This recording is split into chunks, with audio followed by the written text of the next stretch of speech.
and hear Brandon Lee and Carson Hetty. And we have a really cool special guest today as well, Karen Kelly. So welcome, everybody.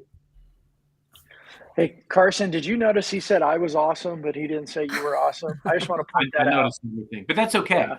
Yeah. Did I say that? You said your awesome co-host Brandon Lee and Carson Hetty. I figure if you didn't say awesome twice, it was just applicable to me. Man, off to a bad start. Whatever you can tell yourself, Brandon, I don't need to be awesome. I'm still trying to seek approval. I'm like a special guest star. I'm like those old shows from the 90s where it's like special guest star because you just never know when I'll be here and when I won't. So I'm just hoping you extend my contract, like Heather Locklear in Melrose Place. There you go. Karen, you had no idea what you were getting into with this crowd, did you? I didn't, but I love it already. I got special guests, so I got something. Right. I'll take that. Welcome. So Carson is an awesome co-host. I'm just going to say it for the record. Awesome. So there we go. You go. So a little background, Karen. I think you reached out to me. I think you heard my podcast, I did a podcast with Donald Kelly a few weeks ago, and I think you heard that and you reached out and I was also and you invited me to go on your podcast, which was great. And I was really intrigued. I think I told you at the time, like the questions you asked on the podcast and the conversation we had was really challenging and really interesting. And I was like, we got to get you on our show here. So we're going to get you back today with a lot of challenging questions. So if you're ready for that. And welcome everybody on the live stream. Welcome Karina and others. Please jump in with questions and comments or just anything today. I think this is going to be a really, really interesting episode. And I think Karen's going to bring some really unique insights that we're looking forward to jump into. So Karen, tell us a little bit about you and your background and then we'll jump into it. Perfect. Well, thank you again, Tom and gentlemen. Great to be with you today. And just a little from what you said there, Tom, my goal is when I do have guests on that have their own podcast, it's always secretly to get invited onto theirs. But I can't ask. I have to demonstrate enough value that they ask me. So kudos. That's social selling at its best, right? There we go. So a little bit of background about me. I spent my whole life in sales. So 20 years in corporate sales. And I probably could count on one hand how often I was trained or developed or even coached, but I really saw it as a profession and wanted to always be the best at it. So I really started developing myself in the early stages of internet when I would, take courses as things came into more innovation. I was joining associations, I was listening to podcasts and just always trying to be memorable and stand out. And because I think sales is the greatest profession when done right? And there's a lot of people that unfortunately don't do it right. And in the last 5 years since I've gone on my own doing sales training and sales coaching, I found myself supporting women in sales. And it started kind of, just organically. And now I'm seeking it. And the reason is that, going through corporate, most times I only women in the room. And I didn't really know any different. So when I'm hearing these stories now of other women and the challenges they're facing, a light's going off going, you also face that. And that wasn't right. And it didn't feel right. But in the moment, I was just surrounded with men. So I didn't even know what the emotions weren't coming up. And now they are. And I'm just like, the language we use, getting more women into sales and sales leadership, there's such an opportunity for it. And even as women founders, really finding their voice, leaning into social selling, which is everywhere. And, taking their well-deserved seat at the table. I feel very passionate about helping these women because I kind of grew up through that, unbeknownst to me that there was an other side of things. And so now I'm kind of representing the voice of the other side and for people who perhaps don't have that voice. And so I'm delighted to be what we can do to really elevate, women in sales and leadership and as men and be their allies and support them, so that we can grow the profession, collectively. Yeah, no, I think this is, we talked, before, but I think there's a lot of things you're going to talk about maybe from the women's viewpoint, but I don't think what we're going to talk about today is exclusive to some of the things that women run into. I think a lot of people run into this what some of the things we're gonna jump and talk about today. So certainly not exclusive to women, but I think you're going to provide a different and a real interesting, viewpoint on the things. Mm-hmm. Well, then let's, one of the things that we and Carson and Brandon, I think we'll just jump in. We kind of had a few topics that we wanted to cover today with Karen, but the first one is really, historically, right, women have, and you said, have kind of shied away from sales, right? It's not been a profession that women have generally wanted to go into. And certainly there's a lot of people that have shied away. They think of sales as like, ugh, I don't know if I want to do that. What kind of mindset shift do you think is required, or that what needs to really be, looked at to kind of shift into, hey, maybe this is something I really should consider? And what are some of those things that, you have to take into account on that mindset? I think it's part of the individual having a mindset, but I think it's also the environment we're around in society. And sometimes it's not, you don't think of, I want to be in sales, but when you can see an enticing environment, successful, like-minded, and people that look like you might come up with the idea of like, well, this would really be interesting. Because I would say when I got into sales, I was maybe 24. And I would say most 24-year-old females are not thinking, hey, I want to get into tech sales. That's really appealing, right? So how can we create, innately we can work on ourselves, but also as a society, how can we make it more appealing? And some of it is just even in the hiring. When you're hiring, what kind of language are you using that's inviting?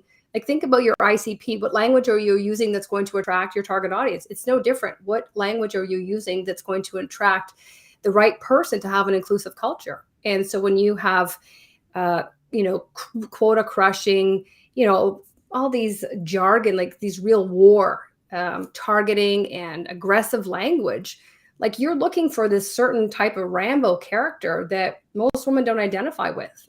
And so when you want empathy and nurturing and the ability to build trust, like we're not responding to the Rambo cattle calls. We're just not. Well, let's be real. Like, I feel like a lot of this, because I kind of cut my teeth in sales in that cold calling call center environment. I got to get the deal on my number one call. And there was a lot of, just macho confidence just festering in that type of a call center environment. And I compare and contrast that to what I do now. And, I'm very happy that I have a very diverse team. I've worked alongside a lot of amazing female colleagues over the years. And I think the key element, Karen, to your point, is that our connotation of what's successful in sales, I mean, just even the impetus for this show, social selling, how to use new tools in order to engage and create authentic relationships. But, our whole definition of what's successful sales has changed, ideally. Now, don't get me wrong. I think there's still some old ways of thinking in some pockets, but the organizations and the teams that are successful now have to look at it from the lens that you've just described. So I guess my thought process is we kind of tie this into, like our typical theme, but we're, embracing of like what you've just articulated, because I think it's super important. How do we infuse that, that empathy, that vulnerability, some of these things that honestly we all need to exhibit right now that get away from that Rambo-esque picture? How do we infuse that into our strategy now? Because it's not necessarily a muscle that a lot of people have developed. How do we do that? Mm-hmm. I think if I just draw upon my own experience, and even the word sales, sometimes it elicits a negative, feeling with people, and they say, "Oh, I don't sell." This is for small business owners and entrepreneurs. But I said, "Well, you just shared with me you wanted to help people." Well, I want to help them. I want to help them, but I don't want to sell. And I'm like, well, it's one and the same thing, right? So it's almost the language we use creates a different way we approach our potential customers. And so for me, I sold software and equipment to hospitals. And so I wanted to help. So I think to answer your question, Carson, it's almost, are you also aligning yourself with something that's purposeful and meaningful for you? Could I sell tobacco or ammunition for war? No, because that's not who I am. And that would be a tough sell. But when I'm in hospitals and trying to make a difference, it almost becomes easier that I'll do it. Like, it was a very complex sale, the 12 to 18 month sales cycle, a lot of moving pieces. But I was always striving for this true north of, I want to help the patient, the person at the end of it. So it really wasn't hard for me. It wasn't this hard sales tactics. It's like, what do I need to do? Who do I need to talk to? What white paper do I need to share to invite them to look at things in a different way? And so I think if you can, first of all, understand your why. What is meaningful? What's purposeful for you? Because even as sales leaders, when you don't know that about your team, you're painting everyone with the same brush. And so what motivates one is going to be very different what motivates the other. And when I started in sale, it was the almighty dollar. We just chased the green. And now when you talk to Gen Zs, they want to be part of something bigger in a sense of community. So I think it's aligning you as an individual to something that's meaningful and purposeful in selecting an industry or a product or a service that really aligns to you, your belief. And then taking that the next level is how can that culture, that company you join, have a leader that really fosters that and truly knows what's important to you as a woman, not even a woman, just as an individual, as a contributing team member, so that you are motivating them, not just for what motivates everybody else, and even outside of work. Like when you do get this commission check, well, what is it going to go to? Are you going to buy a boat? Are you near the end? You're going to go through retirement? Like, what are you doing? So I think it's really being true to yourself and knowing what's meaningful for you. And then it's not this hard sell. You just are like, I'm trying to help this person get from A to B, and I'll do whatever it takes to do that. Love that. Is this a good point to show your slide? We can, absolutely. So I'll just give you a little bit of context. I read the book Daniel Pink's To Sell Is Human years ago. Highly recommend it. It's a book that really shows that we're always selling. And so the people that dig their heels and say, I don't sell, there's an element of persuasion in everything we do, whether it's, watching a movie, what restaurant do we go to? And so he paneled some of the audience and he said, when you think of the word sales, what word comes to mind? And basically the louder, the more respondents that said the same word, the word cloud demonstrated the bigger bubble. So basically the bigger bubble was the most respondents that said that word. And the second part he said was, what do you see? What picture do you see when you see the word sales? And the same thing, the word cloud, the larger the word, the more respondents. And so every training session, I start with this. And the reason I start with this is because, and this is it in the background there. Well, before we say this, it's look at the first one. So people, when you say, what do you think of? They think of pushy. That's got the loudest response because it's the biggest. Yuck, difficult, hard, annoying. And so every training session, I start with this. And the reason I start with this is because, and this is it in the background there. Well, before we say this, it's look at the first one. So a bit of feedback here. You folks there? No, we're here. So so pushy was the number one sort of item that came to mind, is what that's saying. Yes. It relates to all of that. And then that sort of triggered some of these other ideas and thoughts related to that.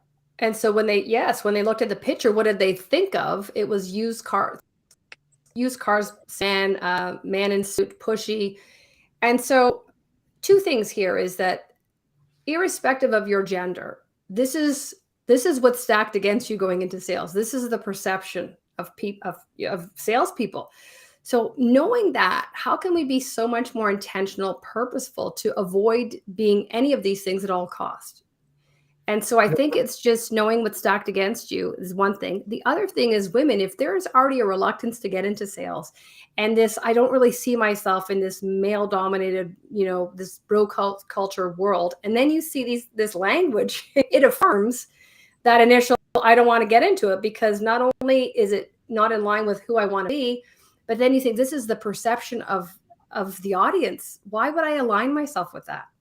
And when you think about like, why are these words still coming up? It's unfortunately, at some point, we've all had a negative experience with sales, but we can't let it go. And it's weird. What I don't understand is because we've all had a bad haircut. We've all been botched, at an eyebrow, but we still go back and we don't talk about it. But for some reason, sales, we continue to carry this negative connotation, and it influences, unfortunately, people who join the profession or are looking to join it.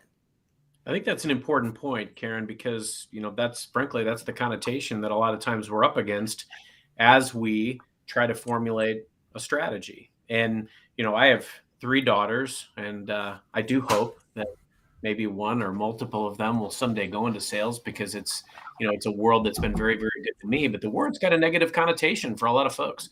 And I think we have to be cognizant of that. And I think that's been the very reason that I found success in sales, is to try to understand where the negative connotation exists and lean into the opposite and try to almost take a counterintuitive approach to the contrary. Okay, so this has been your negative experience, right? So if I have maybe 100 customers that I'm supporting, and I can take a good cross section, very indicative of the slide that you just showed, and I know that that's what people are thinking. If I act like the opposite, and I am very consciously making investments in that relationship that are to the contrary of what you just showed, the likelihood that I can change the reputation is relatively high. Now, the other thing that we're up against too, and this kind of goes to Brandon's philosophy around, social selling sucks. The reason that we get this social selling sucks connotation is because there's a lot of, using social platforms to blindly connect and then ask for a demo immediately, or do what we like to call pitch slapping. And people do that thing. Those are the very people that perpetuate that negative connotation. So I love that you called it out in that way. It is interesting, right? And Brandon, this I'm real quickly interested in, remember last week you were talking about your old company, and you basically had like a policy, like no sales, you didn't do any. Were you trying, when you implemented that policy, were you trying to change that perception that we just went through of the not being pushy, being perceived as that car salesman, or was it more luck that it worked out? No, I mean, I don't know if at the time I would have said it like that. But the heart behind it was that it was basically, so the first company I started with a couple other partners, one of the partners that led sales came out of the bro culture, and it was, pound the phones and all this stuff. And I just sat on the side going, I can't believe I'm a part of this. This is yucky. I felt dirty, there's a better way to do this. And then when I started my company alone and I was able to influence the way that we sold, that's when I said, we've got to treat people the way we want to be treated. And no one likes to be sold, and no one likes to feel like they're put in a corner and all those other things. So it was intentional, but it was, I didn't totally think about it like I want to change the story. I just didn't want to be like the other guy. It's nice to hear that men, I know they do, but it's nice to hear that from men too, because you kind of assume that it's just they're all the same. That's not the truth. We're not taking them all about the brush, but it's nice to hear that you also found that icky and yucky and gross. I'm actually very grateful. I'm grateful that I had that experience, because to be able to compare and contrast, and thinking at the time that was what sales was all about. And don't get me wrong, I was good at it. I played the game and I played it well, but to be able to look back and realize that I can now be the opposite of it and actually enjoy what I do so much more, that's where I think it really becomes meaningful. And I think that's, Karen, to your point, like I'd love to hear your thoughts on how do we continue to combat and push back on that bro culture? How do we change the norm there? I think, first of all, before I go into that, it's also reflecting on how you feel. Like you were saying, it's good to see that. And of course, you need to see the dark to appreciate the light. Sure. But even as a consumer, like when you're taking a demo now for text something in your own business, and you get immediately hard sold and hard pitch and this like ring the gong, and you're just like, are you kidding me? And so I think personally, like I saw it as a salesperson myself, but when I'm the recipient of it as a customer, potential customer, you just like it reiterates the point that this is just gross. Now I am the voice of the customer. I can tell you, and I go back to those companies and I'm like, people, buy on the way you made them feel. You made me feel like I needed to go take a shower with Dettol. Like it was just, it was bad. And so I think that there needs to be feedback and awareness, and that when you even these companies that are creating this bro culture, it starts from the top, and the leadership creates the culture. And so I would even argue, like, a logo on the wall is not culture, because if there's an incongruence to what's written and the actions and the behavior and what we're trying to attract, then you can logo all you want and culture this, but it's fake. And you are going to attract the people that are like you. So it starts with leadership in really creating the culture that's going to attract the right kind of people. And unfortunately, some leaders that are, narrow-minded, short-sighted, not looking at the inclusive team, or not, valuing coaching and supporting their team, it's because that's what was done. They don't know any different. And so I would say, how can you interrupt the pattern and say, just because I didn't grow up this way and go through the ranks this way and I turned out okay, it doesn't necessarily mean that we have to continue that pattern. People wire differently. And those people usually can't pinpoint what's contributing to their success either. And so it's like, how can you repeat it? How can you ensure that your team is doing this if you're just kind of taking what worked in the past and rolling it out?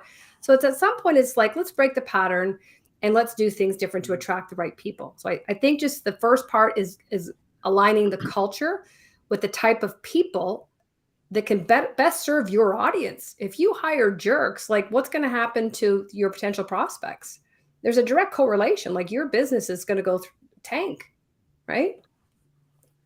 So Brandon, there's some good questions that are coming up here in the chat related to this. Let's jump on those.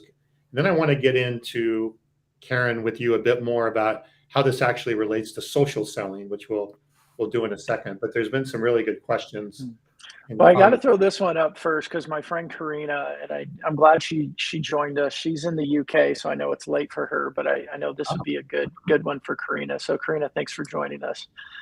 Which one are you looking at, Tom? Which would you like out there?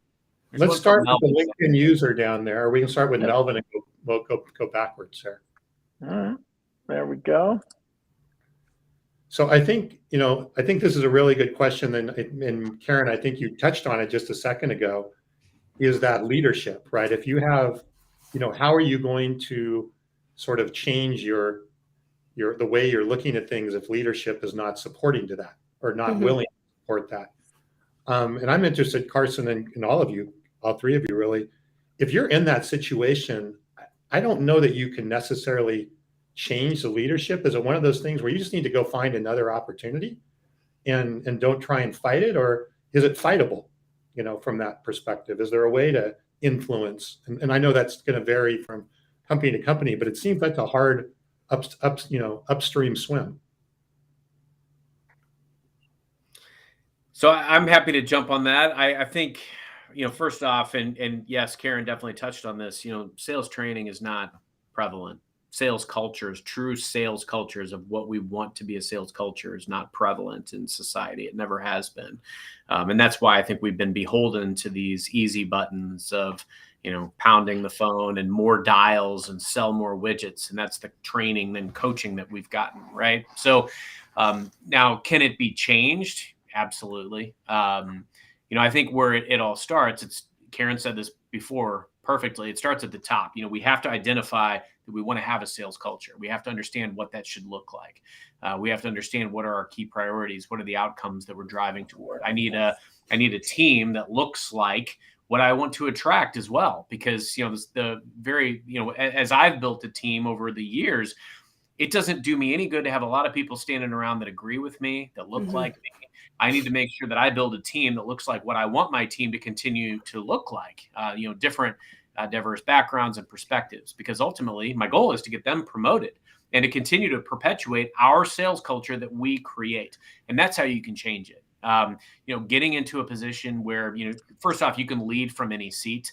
I've always, and I've talked about this on this show before, I've always tried to be more of a problem solver, where I can look at, okay, you're telling me up at the top that you need more pipeline, you need more deals, right? So let me create a mechanism by which I can go out and do that. And for me, that was social selling. Well, we've also talked about on this show, as I grew into leadership roles, I needed to make sure that it wasn't just about me anymore. I'm not, I can't sell on behalf of my team all the time. So I need to create a sales culture with the team. And there's ways to continue to do that.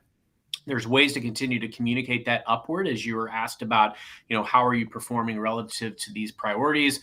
I've got a system that works. I can, show that, I can train that, I can coach that, I can share that. So sharing best practices. There's a lot of ways that you can influence, gain influence, and earn the right to influence through those different mechanisms. We don't get a lot of training, unfortunately, in a lot of, consistently in sales. But I think there are key ways that you can, capitalize on those moments in time. The other element would be the consistency of execution over time. You can't just have training in a vacuum. A lot of times you'll see a sales training happen. There's no follow-up. There's no making sure that people are doing what they're supposed to be doing. And then we fall back into comfortable ways of mediocrity or failing. And I think that's where you've got to make sure that there are checks and balances to ensure that the sales training sticks. Now, Karen, you're in this game. What are your thoughts? What do you see? And how would you compare and contrast that with your time in corporate selling to, the clients that you work with today? I think when you look at, sales training and what's being done today is if a one day is not going to do it. And I think when you look at the leadership and the compliance check, and it's like, we did it. And so sometimes people say, well, will you come in for a day? And I'm like, no, because it's not going to drive behavioral change. It's a motivational talk and you're going to retain less than 10%. So it's all about the micro learning now. But my goal is always to be that strategic partner. And for me to be successful is for you to be successful and your team to be successful. And so how can you anchor it and support it with reinforcement, with smaller coaching sessions, going virtual to reapply the learning after, and really even then taking it to your own territory or your role and doing some role playing. And so usually I like to train the trainer, train the leader, because you can bring me in, but at some point I got to pass the baton. So you are modeling the behavior of what good looks like. The challenge is a lot of leaders don't know what that is. They're too far removed from that front line, and they shouldn't have to do it. Their job is different. The skill set's different. They're there to lead, to empower. But at the same time, they should be able to pick up a call and show them, how it's done. So it's also like, I got some skin in the game and I'm not asking you to do something that I also wouldn't do myself. And so I think when that's not happening, there's almost a lack of respect in that you're my leader, but you're not willing to lead. And so for me to answer your question is, you need to do that reinforcement and really follow the coaching. Because a lot of it is when you think about why things aren't happening, like you were saying, Carson, like if there's no pipeline, or there's gaps somewhere, like you coach to will or skill. And sometimes you're trying to throw another tech stack or a technique down their throats. But if you took 10 minutes to connect with them, you realize there's some problems at home going on. And this is what they're bringing to work. And so I think we need to also bring back this human element of, I'm here to help you. And even when you're starting this coaching to support them, is why are we doing this? So that they don't see it as, am I on a PIP? Is this a micromanagement big brother? No, my goal is to really help you. You shared when you joined here that, in the next 5 years, you wanted to develop, you wanted to do this. And in order for me to help you achieve that, I'm going to meet with you weekly for 30 minutes and help you achieve those goals. So I think part of it is just letting them know your why, create a safe space so they disarm and they're really receptive to the training and then that follow through coaching. And like you said, Carson, like what metrics, like where's your true north? Like, where is all this aligning to? Otherwise, are these random stars in the sky? Like, is there some universe that you're all tracking towards so you can measure, are we getting closer or not from our coaching? Love that. Right on. So let's switch over. Brandon, let's kind of take this a little bit more towards the social selling side of things. And, let's. Yeah. I know you've got some good questions for Karen related to that.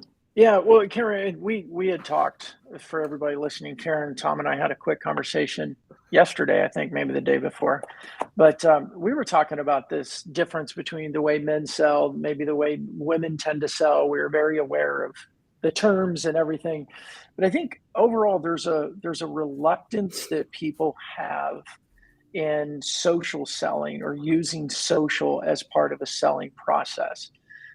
How do people overcome that? How do we deal with that reluctance, or how do you coach people on getting started? Yeah, I coach a lot of female entrepreneurs, startups, as well as in business teams and like in corporate. And a lot of it is just there's this fear to put themselves out there, and sometimes they like to play small. and they might just like something. And I, the recommendation is just start. And I always say, lean into the discomfort in whatever it is, because change is on the other side. And so if we can start liking, but adding a comment, adding an insightful question, and getting some engagement back and forth. Sometimes they need to feel the proof and see, okay, that the awkwardness or that discomfort, but look what it yielded. I have now a warm lead. I can get a conversation going. So it's almost like just starting and get, working through the discomfort. But even when it comes to video, people are afraid to turn their video on. And I just think, do it once, start, progress is better than perfection.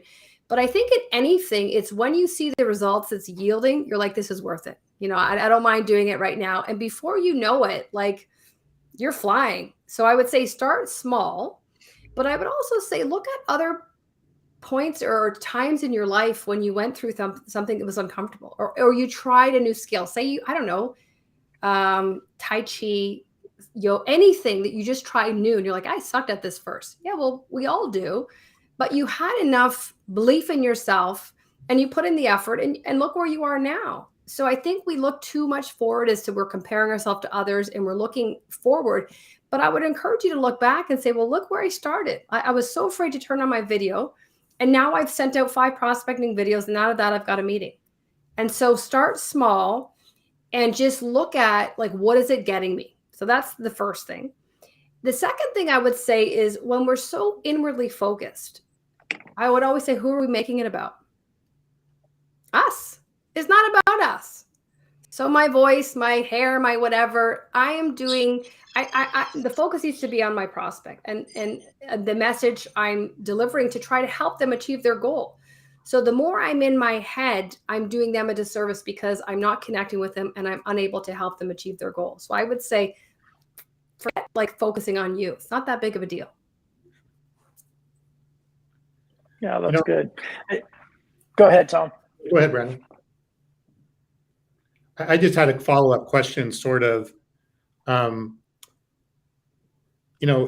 if you're talking about, right, trying something new, going slow or whatever, but is there a perception on the other side as, hey, this is kind of a high-risk place for me to try these things, and if I do a wrong video or I say the wrong thing or I even, look poorly on camera, the consequences could be so large that I'll never.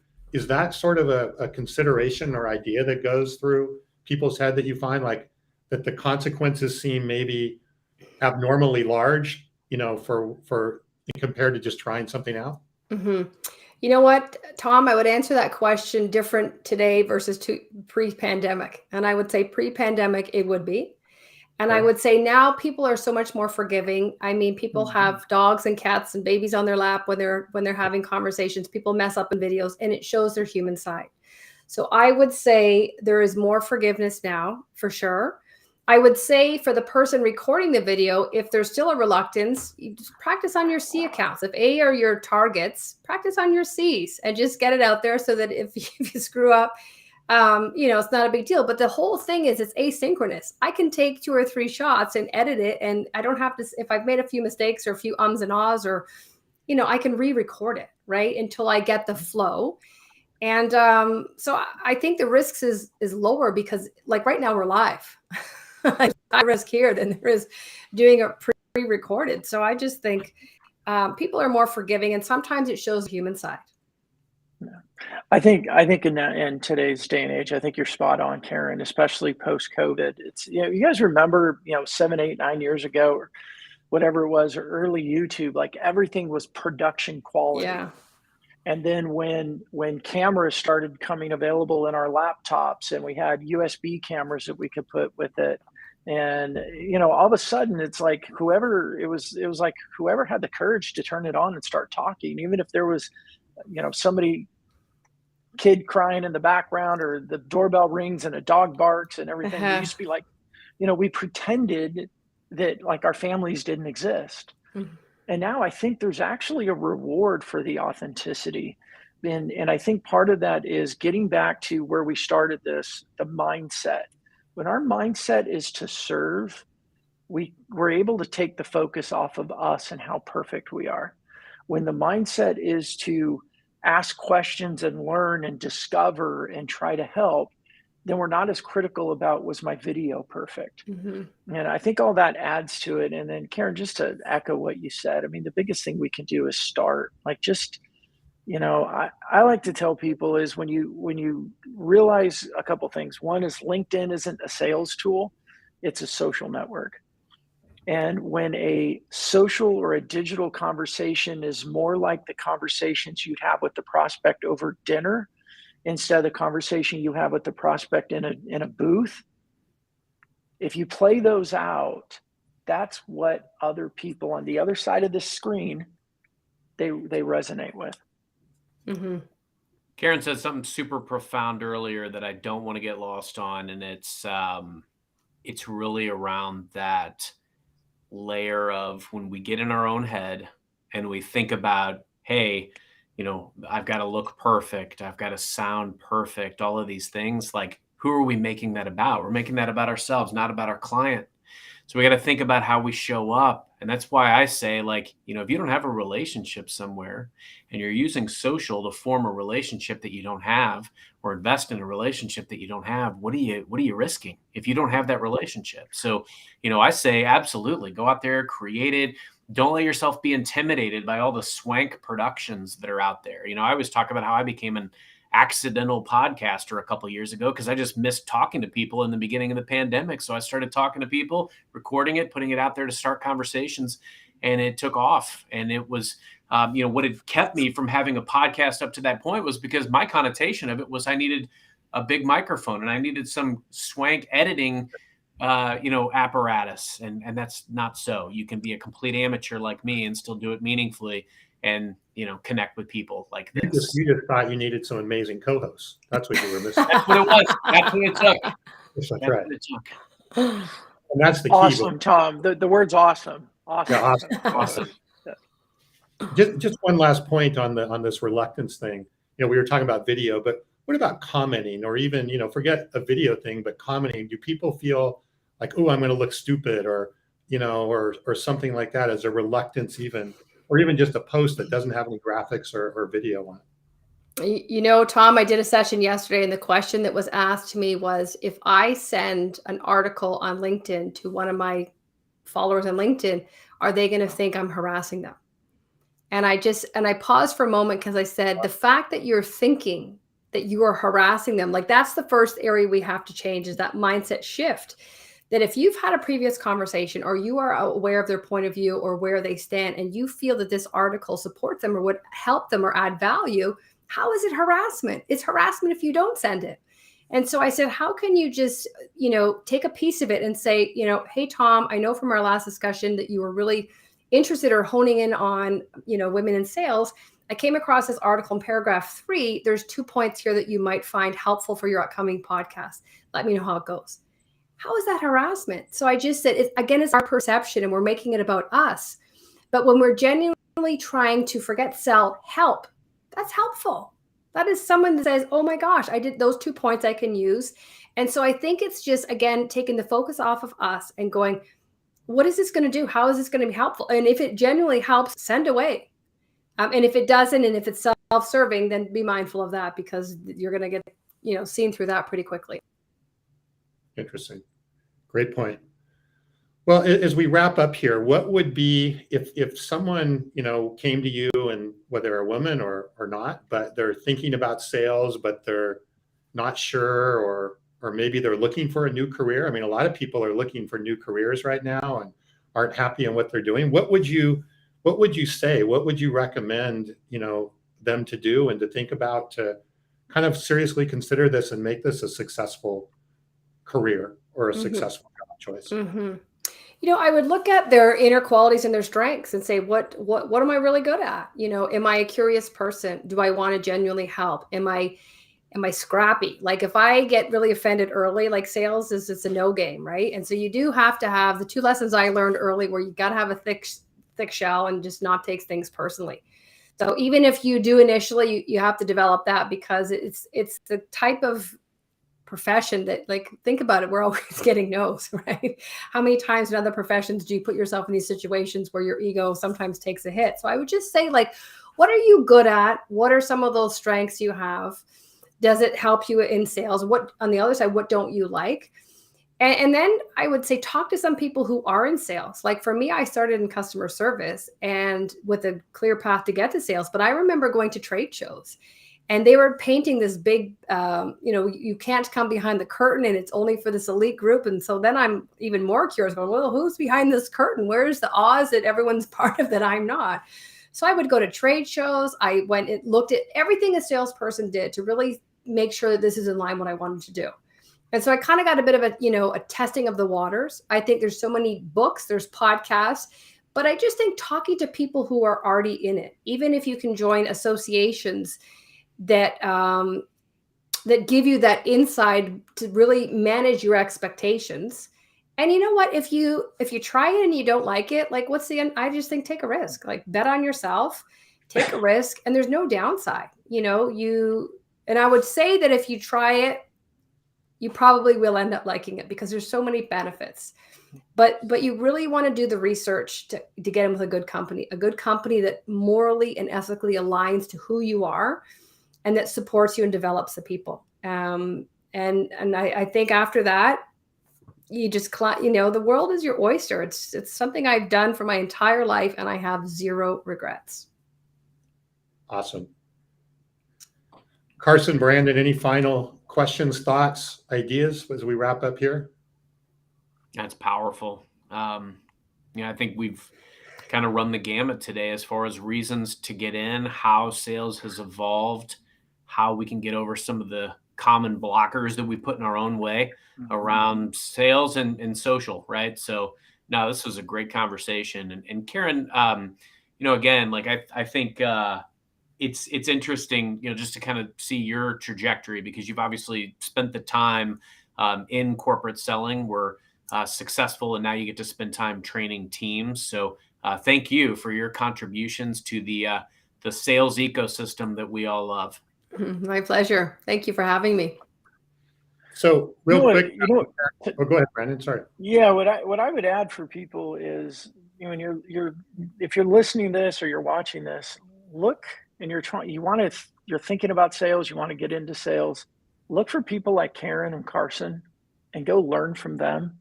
And know that when you come up to the bro culture or the pound the phone culture or all that stuff, it's prevalent, but it's not everybody. Don't throw sales, right? Mm-hmm. Don't throw the baby out with the bathwater. You're listening to two people who have had great careers. They're very successful. They're very happy, and they don't bug people. They don't pound. They come from a heart of serving, and that's what's made them very successful. So if you're just getting into sales, look for people like Karen and Carson and learn from them and mimic them, or find organizations where they are, and know that when you encounter the bad stuff, you're going to encounter, and go knowing in it, you're going to encounter this stuff, but it's not the whole whole pool.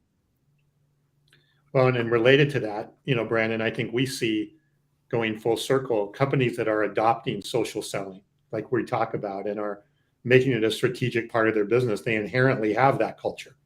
Right. They relish where we get pushback on social selling is wait a minute, we didn't make this many calls a day. We didn't pound the phone enough. We didn't. So you can look for signs as you're talking to companies as to what strategies, what technologies, what approaches they're taking. And social selling to me is a very good indicator if what they're doing. So Karen, if somebody wants to, learn more about you, connect with you on social, where should they find you? They can find me on LinkedIn, Karen Kelly. The K2 Sales Podcast is the podcast I host weekly. And the company is k2perform.com. So any one of those three, they can find me.